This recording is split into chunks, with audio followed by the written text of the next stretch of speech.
وعلیکم السلام ورحمۃ اللہ نستعینه ونستغفره ونؤمن به ونتوکل علیہ ونعوذ باللہ من شرور انفسنا ومن سیئات اعمالنا من يهده الله فلا مضل له ومن يضلل فلا هادي له ونشهد ان لا اله الا الله وحده لا شريك له ونشهد ان سيدنا نبينا ومولانا محمدا عبده ورسوله اما بعد فاعوذ بالله من الشيطان الرجيم بسم الله الرحمن الرحيم انما يريد الله ليذهب عنكم الرجس اهل البيت ويطهركم تطهيرا آمنت بالله صدق الله العظيم وبلغنا رسوله النبي الأمين الكريم ونحن على ذلك لمن الشاهدين والشاكرين والحمد لله رب العالمين إن الله وملائكته يصلون على النبي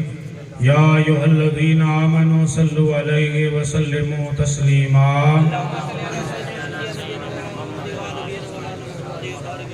اللهم صل على سیدنا مولانا محمد وآلہ وصحابہ وبارک وسلم بندہ پروردگارم امت احمد نبی دوست دار چار یارم تابع اولاد علی مذہب حنفیہ دارم ملت حضرت خلیل خاک پائے غوث اعظم زیر سایہ ہر ولی صدیق عکس حسن کمال محمد است فاروق ذل جاہ جلال محمد است عثمان ضیاء شمع جمال محمد است حیدر بہار باغ خصال محمد است اسلام ما اطاعت خلفۂ راشدین ایمان ما محبت آل محمد است صلی اللہ علیہ وسلم دشت بلا کو عرش کا زینہ بنا دیا دشت بلا کو عرش کا زینہ بنا دیا جنگل کو مصطفیٰ کا مدینہ بنا دیا ہر ذرے کو نجف کا نگینہ بنا دیا حسین تو نے مرنے کو جینا بنا دیا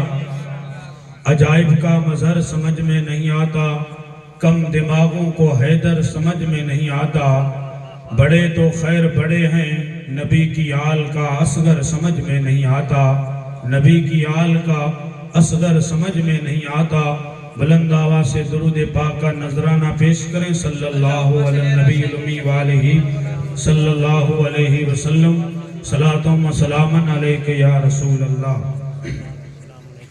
منبر نور پر جلوہ افروز استاذ العلماء مولانا محمد حنیف صاحب بھٹی اور دیگر علماء کرام سادات ذوی الاحترام محترم مکرم سامعین کرام عزت اسلام الحمدللہ ثم الحمدللہ ہم اور آپ بڑے خوش نصیب ہیں کہ اس وقت ہم سب مل کر شہدائے کربلا کی بارگاہ میں نذران عقیدت پیش کرنے کے لیے حاضر ہوئے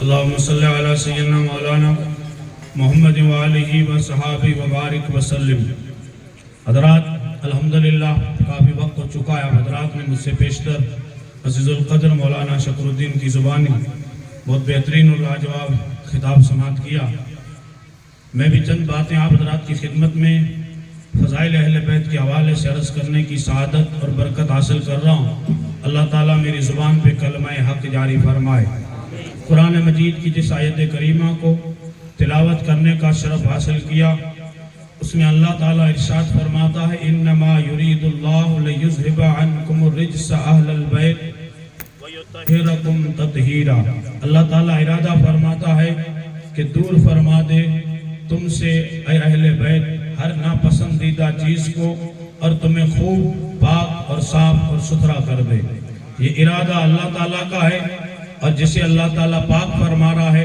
وہ اہل بیت پاک ہیں یعنی میرے اور آپ کے آقا تاجدار مدینہ صلی اللہ علیہ وسلم کے اہل بیت اطہار کی پاکی کا بیان اللہ تعالیٰ قرآن مجید میں خود بیان فرماتا ہے اس چیز کو سمجھنے کے لیے ایک اور بات میں آپ کی خدمت میں عرض کروں نسبت کا مقام کتنا بڑا اور بلند ہے نسبت ایک ایسی چیز ہے کہ نسبت سے ایک ادنا چیز اعلیٰ بن جاتی ہے ایک معمولی چیز بہت بلند ہو جاتی ہے.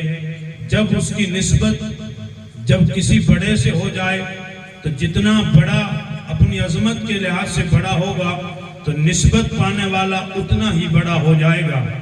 کپڑا مارکیٹ میں بے شمار آپ نے دیکھا ہوگا, ایک سے کپڑا مارکیٹ میں آتا ہے اور اس کو الگ الگ اونچے لوگ خرید کے پہنتے ہیں, لیکن اس کپڑے کو نہ کوئی چومتا ہے نہ کوئی اس کو بوسہ دیتا ہے.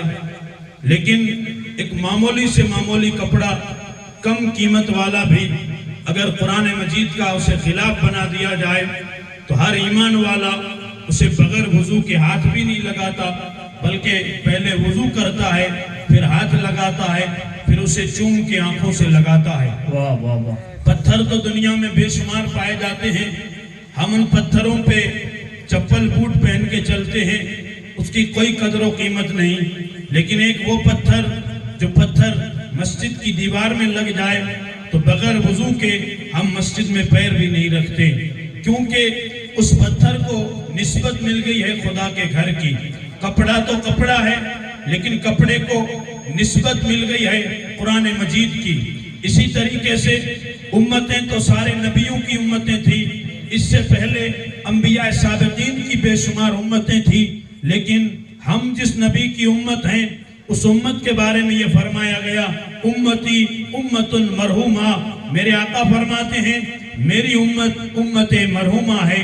اور قرآن مجید میں رب نے فرمایا کنتم خیر امت اخرجت للناس, کہ تم ساری امتوں میں بہترین امت ہو, بھلی امت ہو.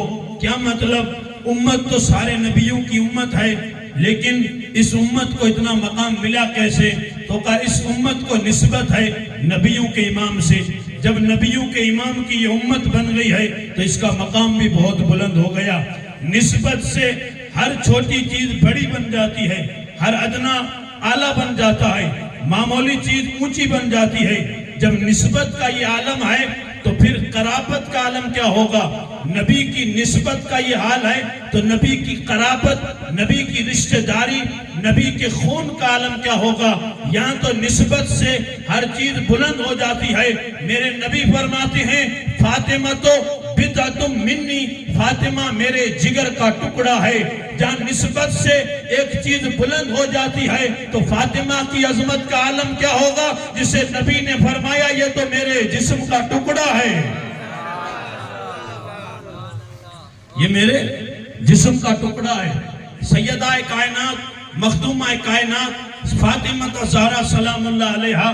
خیر ہمارا منہ گندا, ہماری زبان گندی, اولیاء, صوفیاء, اتقیاء, نجبہ, اللہ کے ولی فرماتے ہیں کہ جب فاطمہ زہرا کا نام لو تو آنکھیں بند کر لیا کرو, اس لیے کہ شرم و حیا کا پیکر اور ملکہ فردوس بری کا نام لیا جا رہا ہے. یہ اس نبی کی بیٹی کا نام لیا جا رہا ہے کہ جس بیٹی کا آنچل تو آنچل, سر کا بال تو بال, چادر تطہیر کے نیچے جو دوپٹہ رہتا تھا اس دوپٹے کو بھی نہ آسمان نے دیکھا, نہ چاند نے دیکھا, نہ سورج نے دیکھا.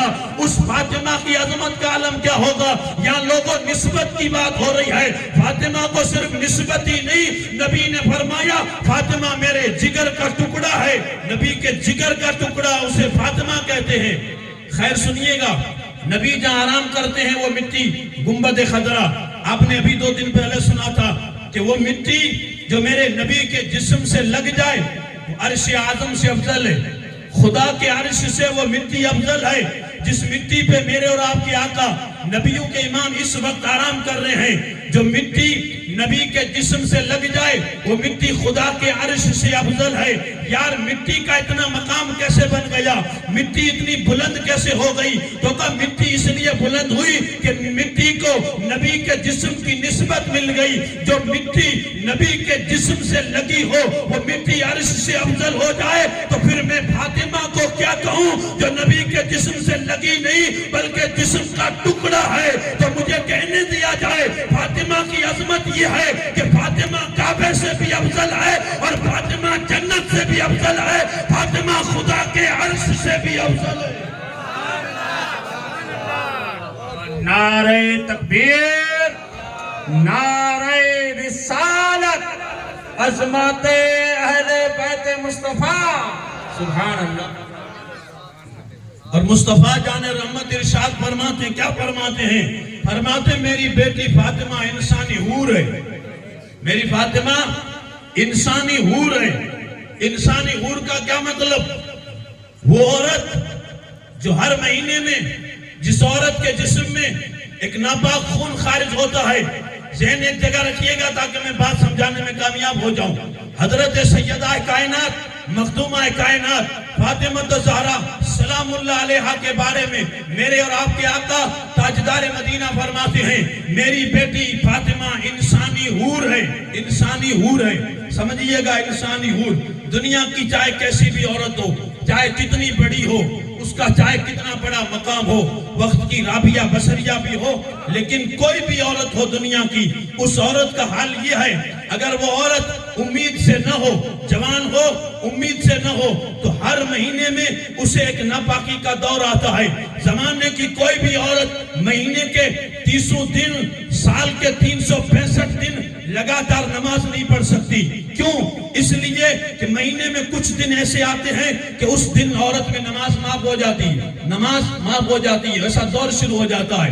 کوئی بھی زمانے کی عورت بڑے سے بڑی، اس کا مقام چاہے کتنا بڑا ہو، میں نے ابھی بولا وقت کی رابعہ بصریہ بھی مہینے کے 30 دن نماز نہیں پڑھ سکتی، سال کے 365 دن نماز نہیں پڑھ سکتی۔ کیوں؟ اس لیے کہ وہ ایک دور شروع ہو جاتا ہے تو نماز میں مانے صلات خون آ جاتا ہے تو نماز روک دی جاتی ہے، نماز معاف ہو جاتی ہے۔ لیکن اسی آسمان کے نیچے، اسی زمین کے اوپر ایک ایسی عورت ہے کہ جو مہینے کے 30 دن، سال کے 365 دن لگاتار نماز پڑھتی ہے۔ اس عورت کا نام سیدہ فاطمہ زہرا ہے۔ اس عورت کا نام کیا ہے؟ سیدہ فاطمہ، سیدہ فاطمہ زہرا سلام اللہ علیہا۔ یہ وہ عورت ہے کہ جو مہینے کے 30 دن نماز پڑھتی ہے، سال کے 365 دن پڑھتی ہے۔ کیوں؟ اس لیے کہ وہ خون جو مانے صلات ہے، وہ خون جو نماز کو روکتا ہے، وہ خون سیدہ فاطمہ میں تھا ہی نہیں۔ انسانی حور کا کیا مطلب؟ سنیے گا کہ وہ خون کہ جس کی وجہ سے نماز روکنی پڑتی ہے، نماز معاف ہو جاتی ہے، وہ خون سیدہ فاطمہ میں تھا ہی نہیں۔ تو سوال پیدا ہوگا، سوال کیا پیدا ہوگا؟ سوال یہ پیدا ہوگا کہ وہ خون بہت ضروری ہے، اس لیے کہ وہ خون جب عورت حمل سے ہوتی ہے تو وہ خون خارج ہونا بند ہو جاتا ہے، وہ خون بچے میں ڈیلیور ہو جاتا ہے، بچے کی خوراک وہ خون بنتا ہے۔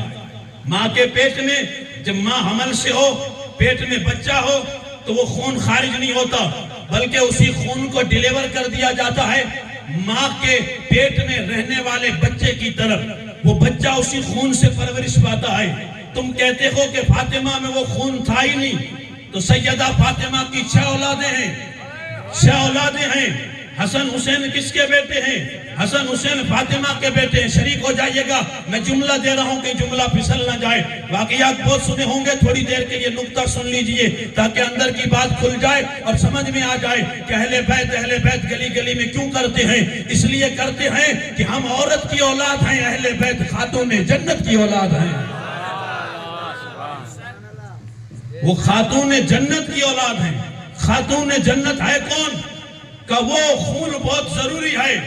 تم کہتے ہو وہ خون تھا ہی نہیں، اس لیے وہ مہینے کے 30 دن نماز پڑھتی تھی، سال کے 365 دن نماز پڑھتی تھی۔ وہ خون جب تھا ہی نہیں تو پھر ان کے پیٹ میں حسن حسین، کیونکہ اسی خون سے بچے بنتے ہیں۔ جب یہ خون تھا نہیں تو حسن حسین کس چیز سے بنے؟ پیٹ میں خون کا ہونا ضروری ہے۔ تم عقیدہ لوگوں کو یہ دے رہے ہو کہ وہ خون تھا نہیں، تو پیٹ میں جب حسن آئے، پیٹ میں حسین آئے، پیٹ میں محسن آئے تو یہ کس چیز سے بنے؟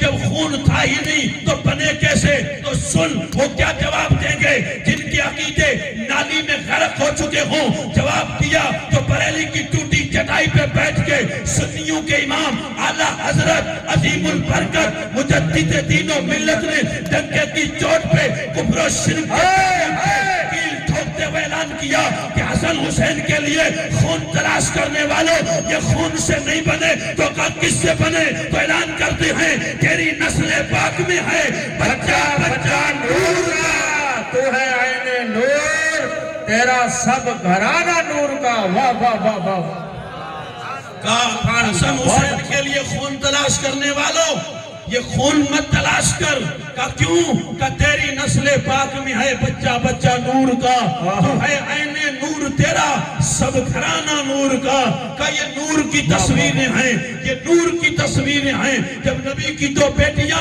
عثمان غنی کے نکاح میں آئیں تو اسے ہم ذوالنورین کہتے ہیں کیا مطلب یہ ہے کہ نبی کی دو بیٹیاں نور ہیں جب بیٹیاں نور ہیں تو نواسے بھی نور ہیں نواسے بھی نور ہیں یہ جواب اور کوئی نہیں دے گا یہ جواب دے گا تو بریلی کے احمد رضا نے دیا مجھے بڑا افسوس ہوتا ہے کچھ لوگوں کو اعلیٰ حضرت کے نام سے الرجی ہو گئی ہے اعلیٰ حضرت نے عقیدہ کیا دیا اعلیٰ حضرت نے زندگی پوری بتا کے رکھ دی ہے اور اس صدی میں جو سید کا احترام بریلی سے ملا ہے وہ کسی اور جگہ سے مل ہی نہیں سکتا تو احمد رضا نے سید کا احترام پالکی میں بیٹھ کے بتایا ہے وہ کوئی دنیا کا انسان بتا بھی نہیں سکتا ہے جو امام احمد رضا بتاتے نظر آتے واہ واہ نعرہ تکبیر نعرہ رسالت عظمت خاندان مصطفیٰ واہ واہ واہ واہ بہت اس لیے کہ یہ سیدہ کائنات مخدومہ کائنات سلام اللہ علیہا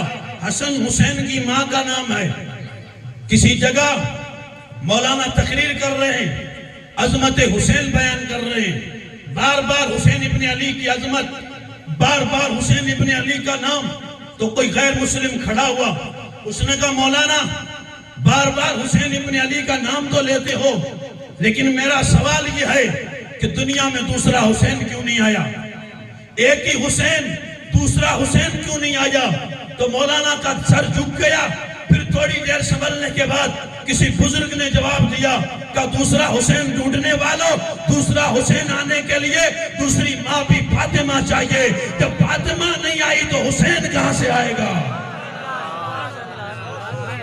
جب فاطمہ ہی نہیں آئی تو حسین کہاں سے آئے گا اس لیے کہ سیدہ کائنات مخدومہ کائنات میرے نبی کی عظیم بیٹی کا نام ہے کہ رسول اللہ صلی اللہ تعالیٰ علیہ وسلم کو اتنی محبت تھی سیدہ فاطمہ سے کہ جس کا کوئی اندازہ بھی نہیں لگا سکتے اور رسول اللہ صلی اللہ تعالیٰ علیہ وسلم جب فاطمہ کے گھر میں جاتے تھے تو فاطمہ اٹھ کے میرے آقا کا استقبال کرتی تھی میرے آقا اپنی بیٹی کی پیشانی کو چوما کرتے تھے اور جب یہ آیت نازل ہوئی تو اس آیت کی تفسیر خود مصطفیٰ نے فرمائی تھی کہ اہل بیت سے مراد کون سے لوگ ہیں کس کو اہل بیت کہا جائے کون سے اہل بیت میں آتے ہیں تو میرے نبی نے چادر اٹھائی اور چادر کے نیچے علی کو بلایا فاطمہ کو بلایا حسن اور حسین کو بلایا جسے ہم پنجتن پاک کہتے ہیں یہ پنجتن پاک ایک چادر کے نیچے ہیں میرے نبی دعا کرتے ہیں ہاؤ اللہم ہاؤ لائے اہل بیتی فاذہب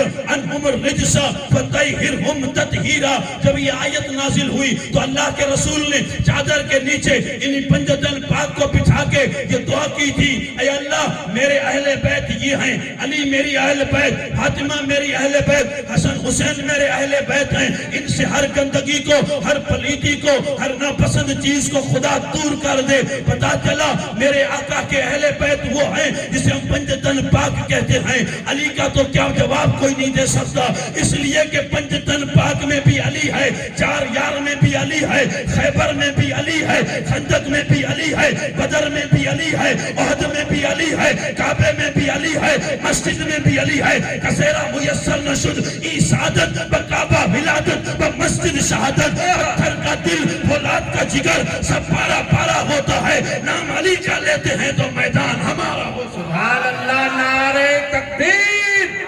نعرہ رسالت نعرہ حیدری سبحان اللہ مقام سنیے گا مولا کائنات اور سیدہ کائنات کا ابھی مولانا نے آپ کی خدمت میں عرض کیا ہوگا مولا کائنات کی عظمت کا عالم کیا تھا کعبے میں میرے نبی کھڑے ہیں حسن حسین جسے آپ جنگ نامہ کہتے ہو جسے آپ کربلا کا واقعہ کہتے ہو وہ آپ کو وقت پہ سنایا جائے گا اب اس کی پیاس آپ کی بجھ سکتی ہے لیکن صدیاں بیت گئی ہیں یارو کربلا کو سنتے سنتے سفیدی آ گئی ہے لیکن کربلا کی رمق تک باقی نہیں ہے کربلا کا جوش جنون کربلا کا نام آتے ہی جو ہماری زندگی میں ایک ہیجان برپا ہوتا ہے اس کا نام و نشان نہیں ہے 10 دن تو اونچے نیچے ہوتے ہیں پھر 11 مہینے 20 دن حسینی غائب ہو جاتے ہیں. حسینیوں کردار حسین کا یاد کر. حسین کے نام پہ اونچا نیچا ہونا اور بات ہے. حسین نے جو سجدہ بچایا تھا وہ سجدہ کر تو پتہ لگ جائے گا کہ کتنا بڑا حسینی ہے, کتنا بڑا حسینی ہے. کیا ہے کتنی جوش میں تقریر کروں, لیکن میں تقریر سے حسینی بن ہی نہیں سکتا. کون ثابت کرے گا؟ تقریر تو کوئی بھی کر لیتا ہے. جذبات ہیں کہ مولانا بہت قریب سے بولتے ہو.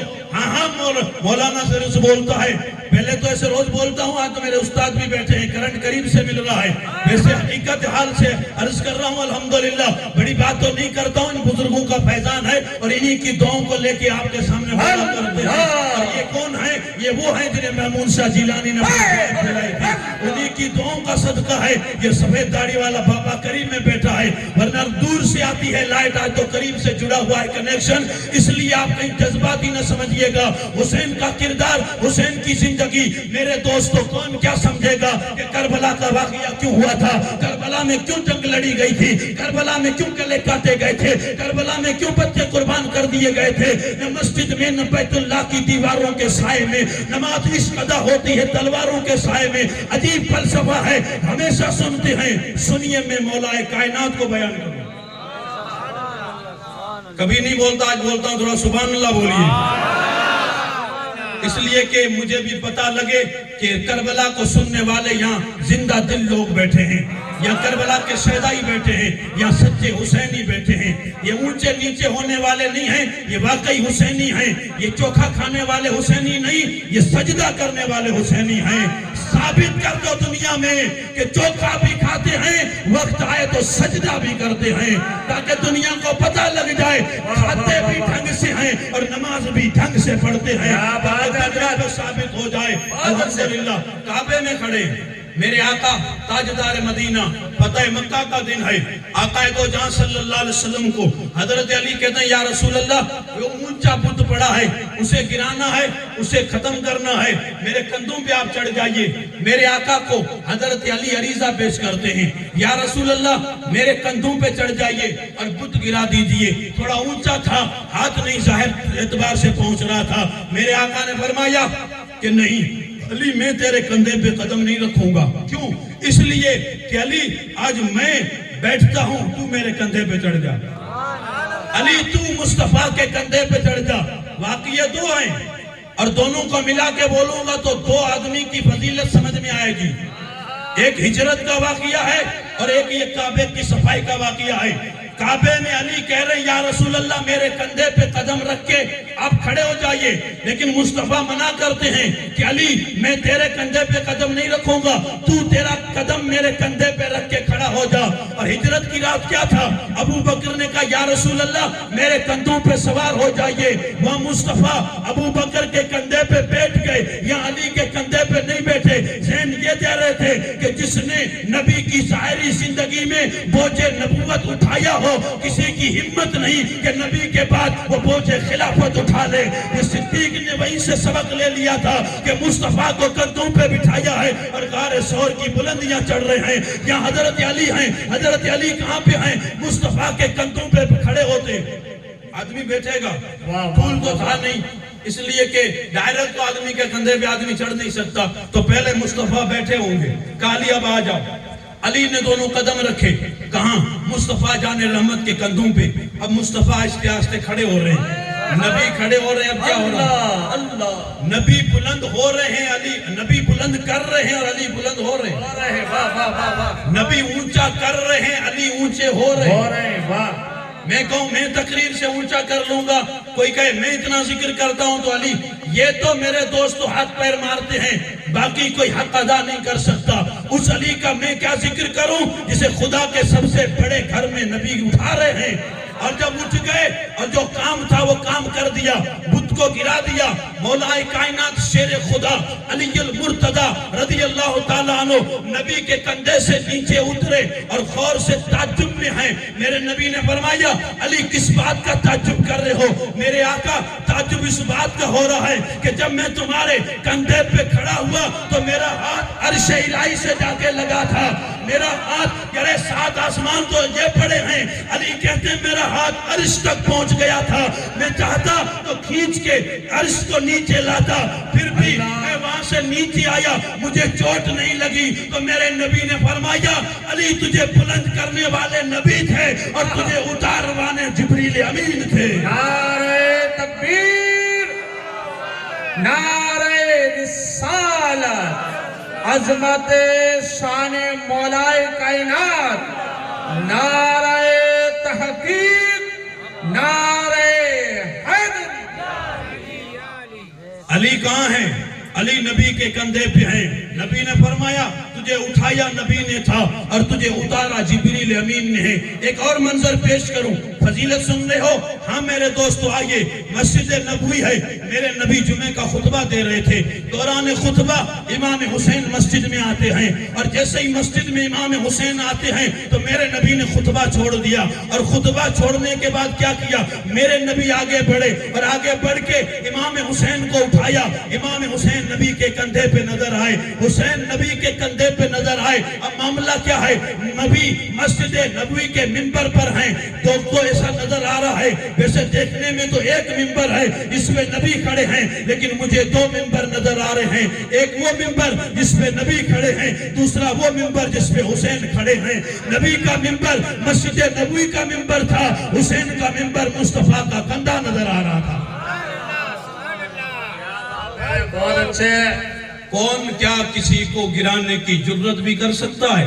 علی کو گرا سکتے ہو, حسین کو گرا سکتے ہو, کا ایسا سوچنا بھی مت. اس لیے کہ حسین کون ہے؟ حسین کا منبر بنا ہے نانا کا کندھا, اور نانا کا کندھا ہے کہاں؟ آج تو مسجد نبوی میں نظر آ رہا ہے, لیکن معراج کی رات یہ کندھے کہاں تھے؟ کارش کی چھاتی پہ تو نبی کے قدم تھے, تو کندھے کہاں تھے؟ یہ رب جانے, رب کا حبیب جانے. جس نبی کے کندھے اتنے اونچے ہوں تو اس حسین کے منبر کا عالم کیا ہوگا, وہ منبر کتنا اونچا ہوگا. یاد رکھیے گا, فضیلت اپنی جگہ پہ ہے. میرے اور آپ کے آقا تاجدار مدینہ امام الانبیاء صلی اللہ علیہ وسلم اپنے اصحاب کے جھرمٹ میں بیٹھے ہیں. سیدہ فاطمہ نے آدمی بھیجا, حضور کی بارگاہ میں جائیے کہ سیدہ فاطمہ بلاتی ہیں. میرے آقا سیدہ کی بارگاہ میں آئے, اپنی بیٹی کے گھر آئے. حضرت فاطمہ سے میرے آقا فرمانے لگے بیٹی کیا بات ہے؟ حضرت فاطمہ کہتی یا رسول اللہ, صبح سے میرے دونوں بچے غائب ہیں, حسن حسین گھر میں نظر ہی نہیں آتے. میں نے بہت کوشش کی لیکن کہیں بھی نظر نہیں آتے. حسن حسین کیا پتا کہاں چلے گئے ہیں. میرے نبی نے وہاں کھڑے ہو کے خدا کی بارگاہ میں دعا کی. دعا کیا کی؟ اے اللہ میری بیٹی کے بیٹے حسن اور حسین کہیں بھی ہو اس کی تو حفاظت کرنا. ادھر نبی نے دعا کی, ادھر ملک جبریل حاضر بارگاہ ہوا. یا رسول اللہ, آپ جس بچوں کے لیے دعا کرتے ہیں وہ دونوں بچے یعنی حسن اور حسین بنی نجار کے باغ میں ایک درخت کے نیچے باؤں میں بائیں ڈال کے دونوں بھائی آرام کر رہے ہیں. بنی نجار کا باغ دور تھا, نبی چل پڑے اپنے نواسوں کے لیے, ساتھ میں چند صحابہ بھی ہیں. نبی چلتے رہے کہاں پہنچے ہیں؟ میرے آقا تاجدار مدینہ جب باغ میں پہنچتے ہیں تو کیا دیکھتے ہیں؟ اچانک دیکھا ایک درخت کے سائے میں حسن حسین دونوں سو رہے ہیں. دونوں بھائیوں نے باؤں میں بائیں ڈال رکھی ہیں, اور ایک فرشتہ موجود ہے, ایک پر بچھایا ہے, دوسرا پر اوپر ڈالا ہے. فرشتے کے پروں میں دونوں شہزادے سو رہے ہیں. یا کسی سندھی والے نے کہا تھا, علی آیا حضرت ہاشمی ورنے ویر وطن تو ون دی چھان چھڑی وئی,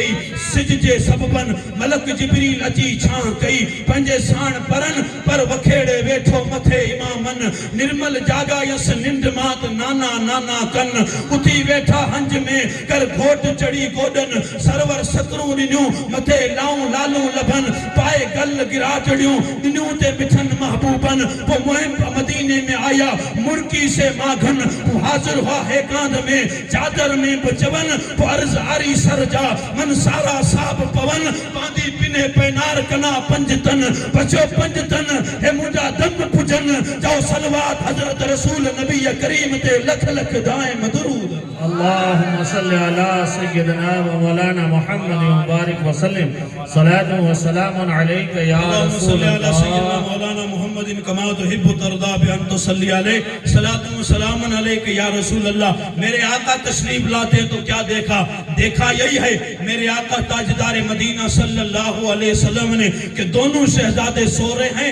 ایک پر بچھایا ہوا ہے, پر بھی فرشتے کا بچھایا ہوا ہے, اور دوسرا پر اوپر رکھا ہوا ہے. ہوا کیا, میرے نبی نے جگایا, گود میں اٹھایا, دونوں کو کندھوں میں بٹھا کے میرے آقا آنے لگے, اور میرے آقا کی آنکھوں میں آنسو تھے تو صاحب پیغمبر نے پوچھا یا رسول اللہ آپ کی آنکھوں میں آنسو کس لیے آ گئے, اب روتے کیوں ہیں؟ تو میرے نبی نے ارشاد فرمایا میں روتا اس لیے ہوں کہ اللہ تعالیٰ میرے ان شہزادوں, میرے ان نواسوں کی اتنی حفاظت کرتا ہے اور اتنی خدا ان سے محبت کرتا ہے, اس لیے رونا آ گیا کہ کل میدان کربلا میں جب میرے بچوں کے گردن پہ خنجر چلایا جائے گا, جب یہ بے وطن ہو جائیں گے, جب یہ غریب الوطن ہو جائیں گے, یہ پردیسی ہو جائیں گے, تب ان کا حال کیا ہوگا. رونا تب آیا تھا. کون کہتا ہے نبی کو پتا نہیں تھا, کون کہتا ہے علی کو پتا نہیں تھا, کون کہتا ہے فاطمہ کو پتا نہیں تھا کہ یہ بیٹے شہید کر دیے جائیں گے, کربلا کی مٹی کو لالا زار کر جائیں گے, عظمت اسلام کو بچا جائیں گے,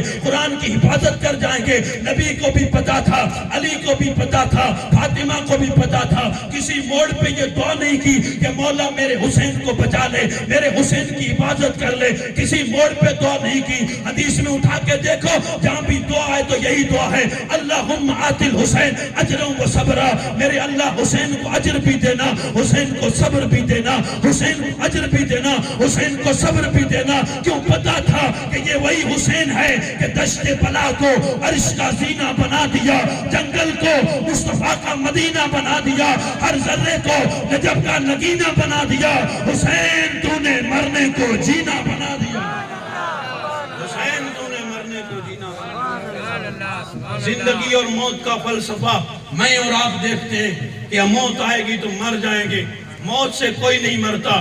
اگر موت سے ہی مرتے تو حسین کا آج کوئی نام تک نہ لیتا. پتا چلا موت مارنے نہیں آتی ہے, موت تو زندگی بدلنے آتی ہے. حقیقت کیا ہے؟ حقیقت یہ ہے کہ میرے اور آپ کے آقا تاجدار مدینہ رونے لگے. انہیں پتا تھا کہ میرے شہزادوں کو شہید کر دیا جائے گا, وادی کربلا میں انہیں شہید کر دیا جائے گا. حضرت مولا علی جب صفین میں جا رہے تھے, صفین کی جنگ ہو رہی تھی, جب میرے مولا اس جگہ سے گزرے تھے جو کربلا کی مٹی ہے, تو حضرت علی نے اپنے ساتھیوں کو روکا تھا اور روک کے کربلا کی مٹی اٹھائی تھی اور مٹی سونگ کے کہا تھا ساتھیوں اس مٹی میں میرے بچوں کے خون کی بو آ رہی ہے. صفین کب ہو رہی تھی اور کربلا کب ہو رہا تھا؟ علی جا رہے ہیں صفین کی جنگ میں, اس مٹی کو علی نے سونگ کے بتایا تھا کہ یہاں میرے بچے شہید کر دیے جائیں گے. علی کو بھی پتا تھا, بات آ گئی ہے تو عرض کر دیتا ہوں. علی اسی جنگ میں جا رہے تھے, کافی دور چلے ہیں تو ساتھی ساتھ میں تھے. کہا کیا ہوا؟ تو کہا پیاس لگی ہے, پانی چاہیے. صفین میں جا رہے ہیں, پانی کی تلاش ہے, پانی کی تلاش ہے. مولا علی نے فرمایا جاؤ کہیں ڈھونڈ کے آؤ, پانی مل جائے گا. ساتھی گئے, ادھر ادھر دیکھا, پانی نہیں ملا. ایک راہب سے ملاقات ہوئی, راہب نے کہا پانی تو میں دکھا دیتا ہوں لیکن وہ پانی نکالنا مشکل ہے. کہا کیا ہے؟ تو کہا یہاں ایک چٹان ہے, تھوڑے دور چلے جاؤ, اس کے نیچے پانی ہے, اگر نکال سکتے ہو جا کے نکالو. حضرت علی کے ساتھیوں نے بتایا کہ پانی تو یہاں پڑا ہے لیکن وہ پانی چٹان کے نیچے ہے, نکلے گا نہیں. کہا کوشش کرو, ہو سکتا ہے نکل جائے. ساتھیوں نے گئے اور کوشش کرنے لگے, کوشش کی لیکن وہ چٹان ہٹتی نہیں تھی. بہت بڑا بھاری پتھر تھا, اسے اٹھانا چاہا لیکن اٹھا نہیں سکے. پھر کیا ہوا؟ حضرت علی آگے بڑھے, اپنی ایک انگلی ڈالی, ایک انگلی ڈالی, اس چٹان کے نیچے اٹھایا, پتھر ہٹا دیا. ایک انگلی سے پتھر ہٹ گیا. اس لیے میرے دوستو ذوالفقار حیدری دنیا میں مشہور ہے, وہ ہاتھ بھی مولا کائنات کی طاقت چاہتا تھا. ایک آدمی آیا, کالی تیری تلوار کیا کام کرتی ہے؟ تو کہا پہاڑ پہ ماروں تو پہاڑ ٹکڑے ٹکڑے ہو جائے گا. کہا مجھے تو. اس نے لی, اس نے اٹھائی اور ماری, پتھر ٹوٹا نہیں. تو کہا علی تم نے تو کہا یہ پتھر توڑ دیتی ہے لیکن میں نے پتھر پہ مارا, پتھر نہیں ٹوٹا. تو حضرت علی فرماتے ہیں میں نے تجھے تلوار دی, اپنا ہاتھ تھوڑی دیا ہے, یہ تب توڑتی ہے جب علی کے ہاتھ میں ہوتی ہے. ہاتھ ہاتھ کا کمال, ہاتھ ہاتھ کا فرق ہے. ہاتھ سب کا ایک جیسا نہیں ہوتا. کہ ہے تو تلوار علی کی لیکن ہاتھ بھی علی کا چاہیے, ہاتھ بھی علی کا چاہیے. تو انگلی بھی علی کی تھی, یوں اٹھایا پتھر ہٹایا ساتھیوں نے پانی پیا سب پانی پی رہے ہیں راہب توڑ کے آیا اور جب وہاں پہنچا پہنچنے کے بعد کیا کہتا ہے راہب کہتا ہے روتے ہوئے کہتا ہے کہ یار یہ پانی کیسے نکل گیا لوگوں نے کہا پانی تو نکلا ہی نکلا لیکن تو کیوں رو رہا ہے تو کہا میں اس لیے رو رہا ہوں کہ میں نے آسمانی کتابوں میں پڑھا ہے کیا پڑھا ہے پڑھا یہ ہے کہ یہاں پانی ہے لیکن یہ پانی نکالے گا وہ یا تو وہ نبی ہوگا یا نبی کا داماد ہوگا پانی تو مجھے پتا یہاں کتنے آئے چلے گئے لیکن مجھے پتا تھا پانی ہے لیکن نکالے گا وہ یا تو نبی ہوگا یا نبی کا داماد ہوگا تم بتاؤ نبی ہو یا نبی کے داماد ہو تو شیر خدا فرماتے ہیں نبی تو نہیں ہو لیکن نبی کا بے مثال داماد ہو داماد بھی ایسا داماد نہ آیا ہے نہ قیامت تک آئے گا داماد بھی ایسا جس کی کوئی مثال نہیں حضرت علی نے جب یہ بات سنی تو حضرت علی وہاں زارو قطار رونے لگے لوگوں نے پوچھا علی کیوں رو رہے ہو تو کہا روتا اس لیے ہوں کہ بہت بعد میں آیا ہوں لیکن خدا نے میرا ذکر کتابوں میں پہلے ہی کر دیا تھا علی دنیا میں بہت بعد میں آیا ہے لیکن خدا نے پہلے ہی ذکر کر دیا ہے شیر خدا مولا کائنات حسن حسین کے بابا ہیں شیر خدا لیکن عظمت کا عالم کیا ہے یاد رکھیے گا میرے دوستو ایک اور بات میرے ذہن میں آئی عیسائی آئے تھے نجران کے کہاں آئے تھے مصطفیٰ جان رحمت کی بارگاہ میں اور آئے تھے ایک چیز پہ مناظرہ کرنے کیونکہ عیسائی نجران کے عیسائی اور آج کے جو عیسائی ہیں وہ تثلیث کا عقیدہ رکھتے ہیں وہ 3 خدا مانتے ہیں حضور کی بارگاہ میں آئے کہا عیسیٰ خدا کے بیٹے ہیں میرے آقا نے فرمایا نہیں وہ خدا کے بیٹے نہیں ہیں بلکہ خدا کے رسول اور نبی ہیں اور خدا کے بندے ہیں کہا کیونکہ حضرت عیسیٰ بغیر باپ کے پیدا ہوئے تو انہوں نے کہا خدا کے بیٹے ہیں میرے آقا نے دلیل دی کہا یہ سے اگر تم کہتے ہو کہ حضرت عیسیٰ بغیر باپ کے پیدا ہوئے ہیں اس لیے خدا کے بیٹے ہیں تو حضرت آدم کے بارے میں کیا خیال ہے نہ جس کی ماں ہے نہ باپ ہے بغیر ماں باپ کے پیدا ہوئے ہیں تو بدرجہ اول اس کو خدا کا بیٹا ہونا چاہیے لیکن جب وہ خدا کے بیٹے نہیں تو عیسیٰ بھی خدا کے بیٹے نہیں ہیں بات لمبی ہو گئی بات بڑھتی گئی اللہ تبارک و تعالیٰ نے آیت نازل فرمائی فَقُلْ تَعَالُوا نَدْعُ أَبْنَاءَنَا وَأَبْنَاءَكُمْ وَأَنفُسَنَا وَنِسَاءَنَا وَنِسَاءَكُمْ وَأَنفُسَنَا وَأَنفُسَكُمْ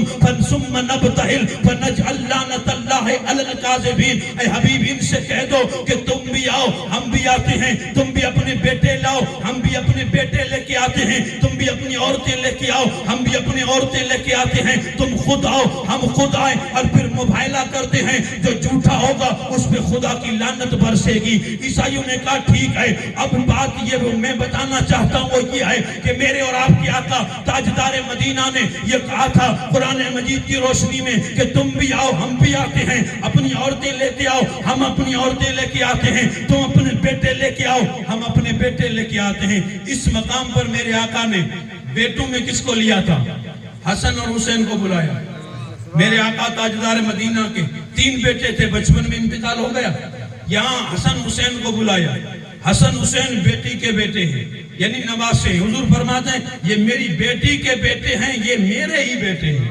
اس لیے ہم ابن رسول کہتے ہیں اور میرے آقا اسے سونگا کرتے تھے سونگا بھول جاتا ہے سونگا انسان نہیں جاتا لیکن یہ کیا ماجرا تھا کہ نبی حسن حسین کو سونگ رہے تھے اس لیے سونگ رہے تھے کہ یہ جنت کے پھول ہیں یہ جنت کے پھول ہیں اور یہ جنتی نوجوانوں کے سردار ہیں میرے آقا نے بیٹوں میں حسن حسین کو بلایا دونوں بیٹے آئے اور پھر میرے آقا نے عورتوں میں کس کو بلایا سیدہ فاطمہ کو بلایا حضرت فاطمہ زہرا سلام اللہ علیہا کو بلایا اور پھر اور کہا ہم خود آتے ہیں انفسنا کہ ہم خود آتے ہیں تو کہا حضرت علی کو بلاؤ علی فاطمہ حسن حسین 5 تن پاک جسے ہم 5 تن پاک کہتے ہیں جس کے وسیلے سے ہمیں دعا سکھائی گئی ہے لی خمسۃ اطفی بہا حر الوباء الحاتمہ المصطفیٰ والمرتضی وبناہما والفاطمہ یہ گھر کے دروازے پہ لگا دو آنے والی ہر بلا خدا ٹال دے گا یقین پکا ہونا چاہیے ایمان مضبوط ہونا چاہیے اور یقین اگر کچا ہو تو پھر کام نہیں ہوگا اور جو کچھ کام اگر نہیں بنتا تو میرے دوستو نام کی تاثیر میں کوئی کمی نہیں ہے اگر کمی ہے تو ہمارے یقین میں کمی ہو سکتی ہے ہمارے عقیدے میں کمی ہو سکتی ہے یہ نام ہے 5 تن پاک کے میرے آقا نے چلنے کی ترتیب بنائی. ترتیب کیا بنائی؟ ترتیب یہ بنائی تھی میرے آقا نے کہ علی ادھر آ جاؤ، میں چلتا ہوں آگے، میں جب چلوں تو میرے پیچھے فاطمہ اور فاطمہ کے پیچھے علی، تم آنا. ایسی ترتیب نبی نے کیوں بنائی تھی؟ ایسی ترتیب اس لیے بنائی تھی میرے آقا نے کہ میں چلتا ہوں آگے، میں قدم رکھ کے اٹھاؤں تو فاطمہ قدم رکھے گی، اور فاطمہ قدم رکھ کے اٹھائے تو علی قدم رکھے گا. کہاں پہ؟ جہاں نبی نے قدم رکھ کے اٹھایا اسی جگہ نبی کے نشان قدم پہ فاطمہ کا قدم، اور اسی نشان قدم پہ علی کا قدم. آگے نبی، پیچھے فاطمہ، اس کے پیچھے علی، یعنی نبی اور علی کے بیچ میں فاطمہ زہرا سلام اللہ علیہا. قدم تو قدم ہے. پردے کی بات ہو رہی ہے، پردے کی. کہیں دور بیٹھی ہوئی ماں، میری ماں بہنیں سن رہی ہیں تو ذرا غور سے سن لیجئے گا. آج 14 صدیوں کے فاصلے پہ میری ماں بہنیں ٹی وی کی اسکرین پہ کھڑکتا جسم تو کاپی کرتی ہیں، مدینے کی فاطمہ کو کاپی نہیں کرتی. اس لیے مارکیٹ میں ڈاما ڈول بیٹے آ رہے ہیں. اگر بیٹوں کی تربیت، بیٹوں کا اخلاص، بیٹوں کی زندگی کی حفاظت چاہتے ہو تو ماؤں کو بھی چاہیے پردہ سیدہ فاطمہ کا پہنے، لباس فاطمہ کا پہنے. پھر تقریر کی بھی ضرورت نہیں ہوگی، تیرا بیٹا فجر میں بھی ہوگا اور عشاء میں بھی ہوگا.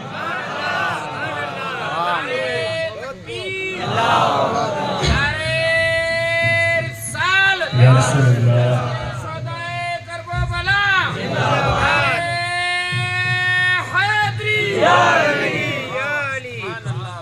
میرے اور آپ کے آقا تاجدار مدینہ نے یہ ترتیب کیوں بنائی تھی کہ پیغمبر قدم اٹھائے گا تو حضرت فاطمہ قدم رکھیں گی، اور رکھیں گی تو فاطمہ کے قدم کا، قدم نہیں، قدم کا جو نشان بنتا ہے اس نشان کا بھی پردہ رکھنا تھا.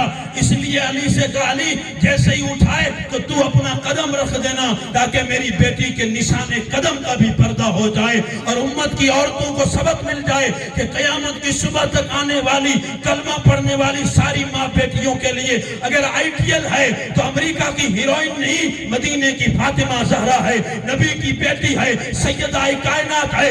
اس لیے میرے دوستوں، جس کے پردے اور حیا اور شرم کا یہ عالم تھا کہ جس کے نشان قدم کو نہ زمین دیکھ سکی نہ آسمان دیکھ سکتا، اسی کی گود میں حسن حسین پیدا ہوتے ہیں، اور صرف پیدا نہیں ہوتے بلکہ اعلان کرتے ہیں اے میری ماں فاطمہ تیرے دودھ کا حق اس طرح ادا کریں گے، کبھی مسجد نبوی میں سجدہ کریں گے تو کبھی کربلا کی تپتی زمین پہ سجدہ کریں گے. اور سجدے کا بھی انداز یہ ہوگا کہ اگر دشمن میرا گلا کاٹ کے جدا کر دے گا تب بھی میں خدا کے قرآن کو کٹے ہوئے گلے سے پڑھ کے دنیا کو سناؤں. بابا نعرہ تکبیر، نعرہ رسالت، عظمت تاجدار کربلا.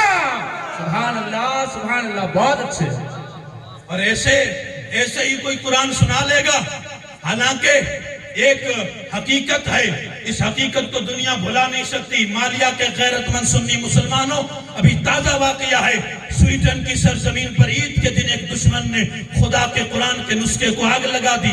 میرا ضمیر تیرا ضمیر، میرا ایمان تیرا ایمان. پوچھنا چاہتا ہوں ہم کہاں ہیں اور قرآن سے کتنے دور ہیں؟ قرآن ہے کہاں؟ کبھی پڑھ کے دیکھا قرآن میں لکھا کیا ہے؟ قرآن مجھے تعلیم کیا دیتا ہے؟ قرآن سبق کیا دیتا ہے؟ یارو قرآن خدا کے کلام کا نام ہے. اگر قرآن اتنا ہی سستا ہوتا تو قرآن کے لیے کوئی جان نہ کٹاتا. قرآن کی قیمت آج کے مولوی، آج کے پیر سے مت پوچھ. قرآن کی قیمت معلوم کرنی ہے تو کٹے ہوئے حسین کی گلے سے پوچھ، وہ تجھے بتائیں گے کہ قرآن کی قیمت کیا ہے. 9 بجے اٹھتا ہے، 11 بجے اٹھتا ہے، کرتا کیا ہے؟ تو اگر رات کو 12 بجے تک گیم کھیلتا ہے، وہ کیا بولتے ہیں، پب جی کھیلتا ہے، اندھا ہو جاتا ہے. اندھا کبھی اس چوک پہ کبھی اس چوک پہ. جملے بھاری لگ جائیں تو یہی رکھ دینا میں حقیقت حال بیان کرنے کی عادت رکھتا ہوں. میری ملت کے کافی جوان بیٹھے ہیں، اگر سمجھ رہے ہیں تو تیری زندگی موبائل میں نہیں، تیری زندگی خدا کے قرآن میں موجود ہے. تو زندگی ڈھونڈ رہا ہے آئی فون پہ، آئی فون موبائل یہ تیری زندگی نہیں ہے، اسے اتنا ہی چلا جتنی ضرورت ہے، باقی خدا کے قرآن کے قریب آ جا اور قرآن میں زندگی تلاش کر، اور جب قرآن میں زندگی تلاش کرے گا تو قسم خدا کی دشمن کی مجال ہی نہیں ہے کہ وہ قرآن کو آگ لگائے گا، بلکہ وہ قرآن کو چومے گا اور قرآن کو چوم کے پیغمبر کا کلمہ پڑھے گا۔ قرآن پہ عمل کرو، عمل کرنا سکھایا کس نے ہے؟ نبی کی اہل بیت نے سکھایا ہے، کربلا والوں نے سکھایا ہے، علی نے سکھایا ہے۔ نبی فرماتے ہیں علی قرآن کے ساتھ ہے اور قرآن علی کے ساتھ ہے، جہاں علی ہوگا وہاں قرآن ہوگا، علی حق کے ساتھ ہے، حق علی کے ساتھ ہے۔ من کنت مولا ہو فہذا علی المولا ہو، جس کا میں مولا ہوں اس کا علی مولا ہے۔ آقا دو جہاں کی ایک حدیث سنا کے تقریر کو ختم کر رہا ہوں۔ حضرت حذیفہ بن یمان کہتے ہیں میرا گھر دور تھا، ایک دن میں دن کے نماز میں جاتا تھا، رات کی نماز میں نہیں جاتا تھا، اس لیے کہ مجھے دیر ہو جاتی تھی، میری بوڑھی ماں تھی وہ مجھے چھوڑتی نہیں تھی، اس لیے ایک دن میں نے ماں سے کہا امی جان مجھے اجازت دو، میں جاتا ہوں نبی کے پیچھے نماز پڑھنے، نماز بھی پڑھوں گا اور آپ کی اور میرے لیے دعا بھی کرواؤں گا۔ لالچ دی دعا کی، ماں نے کہا ٹھیک ہے جاؤ۔ حضرت حذیفہ کہتے ہیں میں حاضر ہوا، میرے آقا تاجدار مدینہ عشاء کی نماز پڑھا کے حجرے کی طرف روانہ ہوئے تو میں تیز تیز قدم لے کے نبی کے پیچھے روانہ ہوا، اس لیے کہ نماز تو پڑھ لی، ماں سے جو وعدہ کیا تھا وہ وعدہ پورا نہیں ہوا کہ میں نبی سے دعا کرواؤں گا۔ اب دعا کرانے کے لیے حضرت حذیفہ کہتے ہیں میں نبی کے پیچھے چل پڑا، میں تھوڑا تیز چلا تو میرے نبی نے مڑ کے نہیں دیکھا بلکہ صرف وہیں سے فرمایا من حذیفہ، میرے پیچھے حذیفہ تو نہیں ہے، مہذا حذیفہ، میرے پیچھے حذیفہ تو نہیں ہے۔ کہا یا رسول اللہ ہاں حذیفہ ہے۔ میرے نبی نے فرمایا جا اللہ تیری بھی بخشش فرمائے، تیری ماں کی بھی بخشش فرمائے۔ ابھی مدعا پیش نہیں کیا، ابھی بولے بھی نہیں کہ میں کس لیے آیا ہوں، بغیر بولے نبی نے فرما دیا اس لیے کہ وہ بند لبوں کی بولیاں جانتے ہیں، وہ بند لبوں کی بولیاں جانتے ہیں۔ ہم یہاں چیختے چلاتے اس لیے ہیں کہ ہم اس آقا کے غلام ہیں جو آقا مدینے میں رہ کر ہماری ہر بات کو سنتے بھی ہیں، ہم سلام پڑھتے ہیں تو بھی سنتے ہیں، ہم آہ کرتے ہیں تو بھی سنتے ہیں۔ وہ آقا ہی کیا جو غلاموں سے بے خبر ہو، ہم معیار زمانے سے جدا رکھتے ہیں، ہم محبوب بھی محبوب خدا رکھتے ہیں۔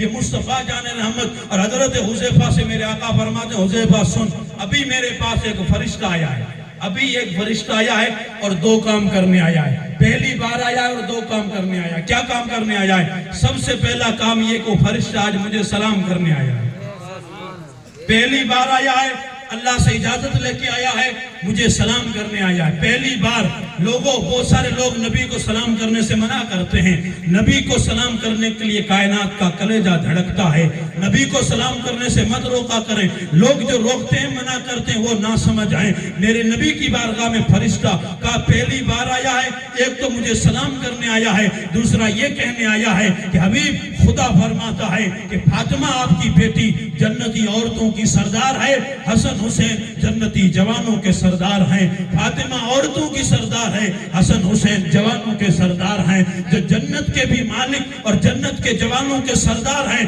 انہیں کیا پڑی تھی کہ وہ کربلا میں گھر لٹا رہے تھے؟ وہ اس لیے لٹا رہے تھے کہ نانا کے دین کی آبرو بچانی تھی، اور ایسی بچائی ہے کہ قیامت کی صبح تک دنیا سر پٹکتی رہے گی، نہ یزید رہا نہ یزید کی وہ جفا رہی، رہا تو نام میرے حسین کا جسے زندہ رکھتی ہے کربلا۔ وآخر دعوانا